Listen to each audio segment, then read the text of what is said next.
There's a lot of misconceptions on what we actually do. And I've never really spoken about it, to be honest. And I just think in this era, like it's kind of like the hidden question that people want to ask, right? Is like, hey, what do the pros take?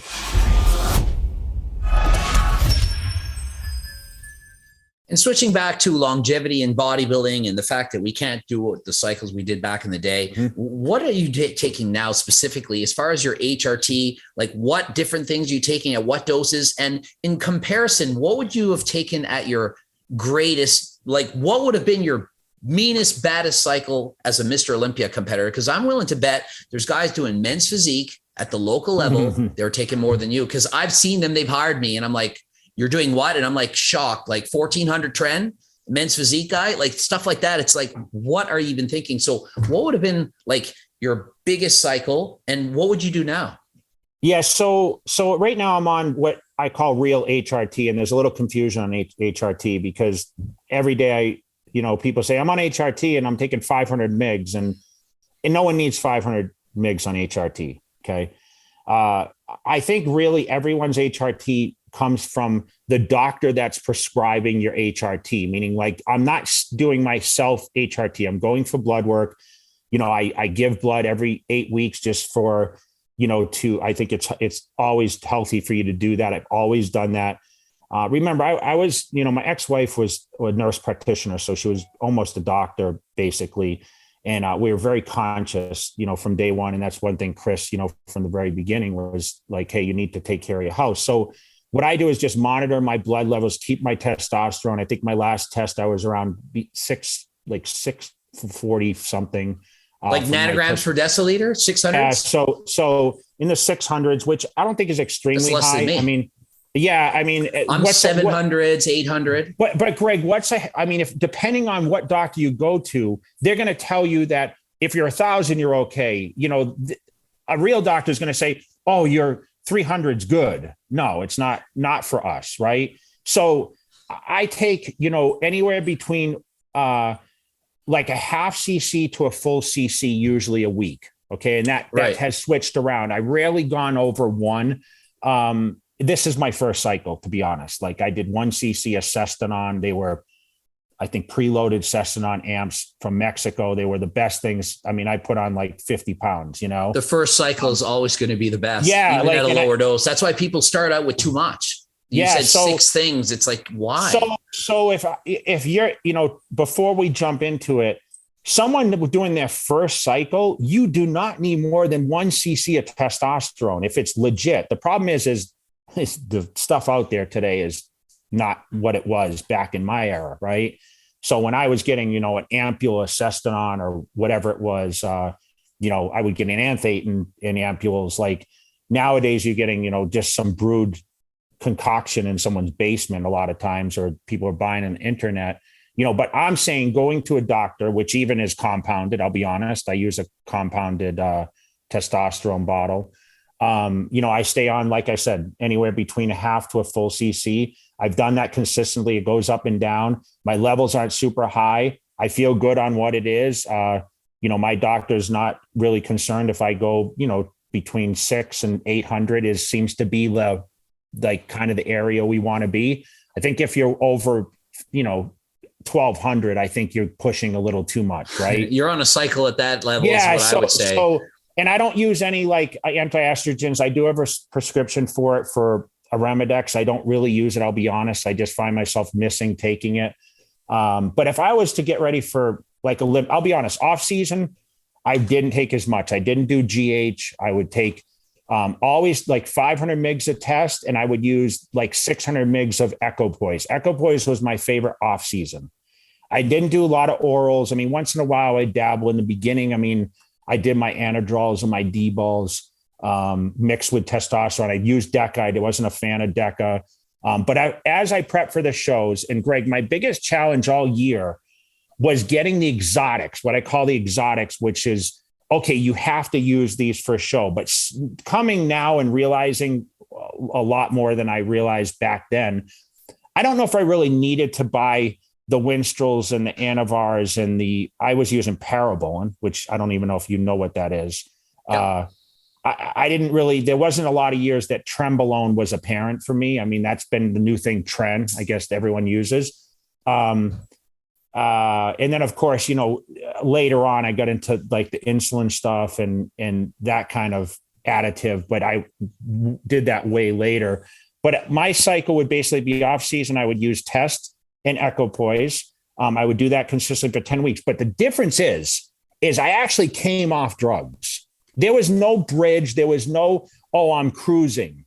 Like that's just nonsense to me. Like we came off and I would go like do a cycle for 10 weeks, come off for 10 weeks, go on for 10 weeks. Like obviously with the Olympia and the Arnold, when I was at my peak years, like 2, 3, 4, 5, when I was competing twice a year, I would have basically after the Olympia, I'd come off for, 12 weeks. Then I would start my cycle for the Arnold Classic. And then I would come off after the Arnold and I would have a good break for like 8, 12 weeks. And then I would start my thing in June for the Olympia.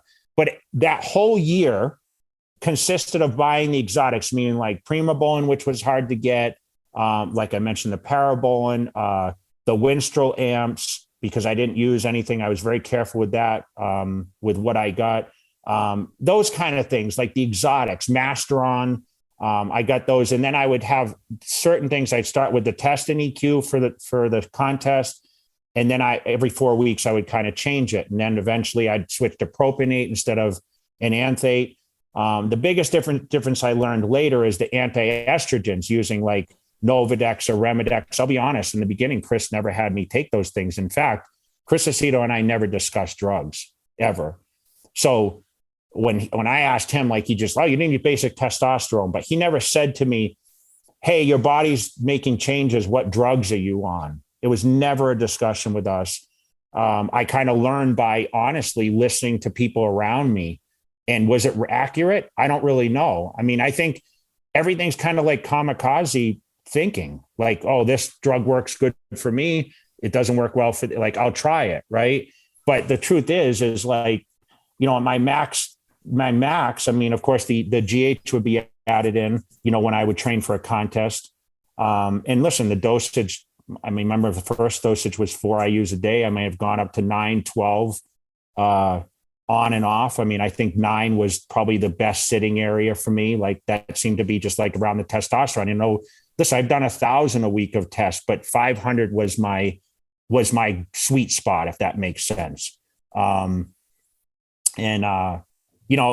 toyed with insulin. I mean, I toyed with insulin from probably 2001 to I absolutely stopped in 2004. I never used it again after that. In fact, I started working with Hani Rambod in end of 2008. And I remember he was absolutely against it.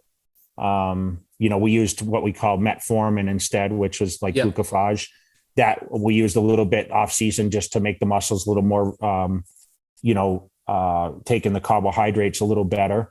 But man, like, I could talk all day about like cycles or whatever. And I know it's kind of mixed matched all over the place, but it was pretty much the basics where I'll be honest, all the things I just said, minus the Parabolan, because it's almost impossible to get, like, this is what Joe Blow in the gym tells me he's taking right now.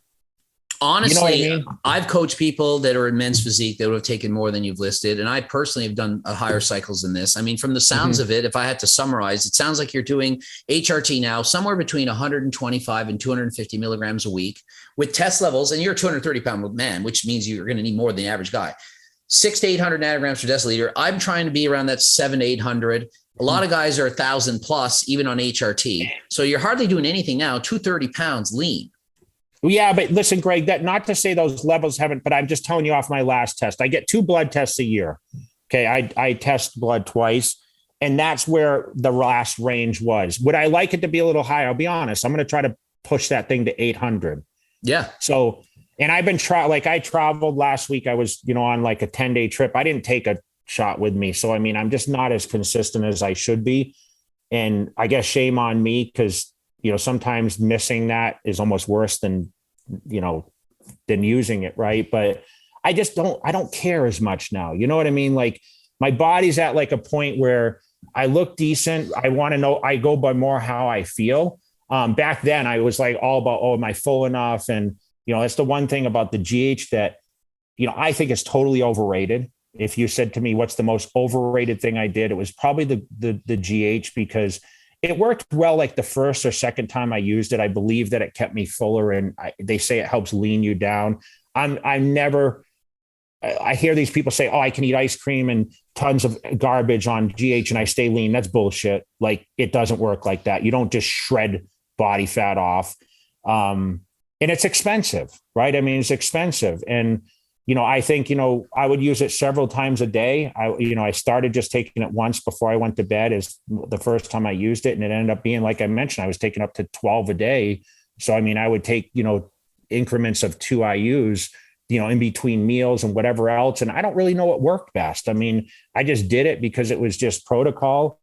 And, obviously I made it to the highest level, but, for me, like I said, naturally, I was tremendous. I mean, I was tremendous in the gym. I was strong.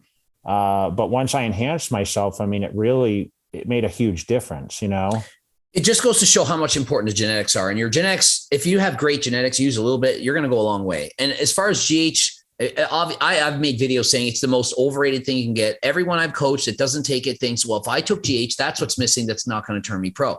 And well, I'm only on 500 tests. If I took 1,500, then I turn pro. Everyone thinks if they take enough drugs that they'll eventually win. It's not the case at all. You're a proof of this. And you've even said you've done your Mr. Olympia. You then go off completely. Everyone else seems to think you have to stay on 750 tests a week in the off season. And then you just go crazy on the doses, 5,000 milligrams a week leading up to show. But the more you take something, you get better and better and better. Eventually it flattens out. Then it actually makes you worse. If you keep increasing doses, Tren in particular, if you just keep taking more, eventually you can't sleep.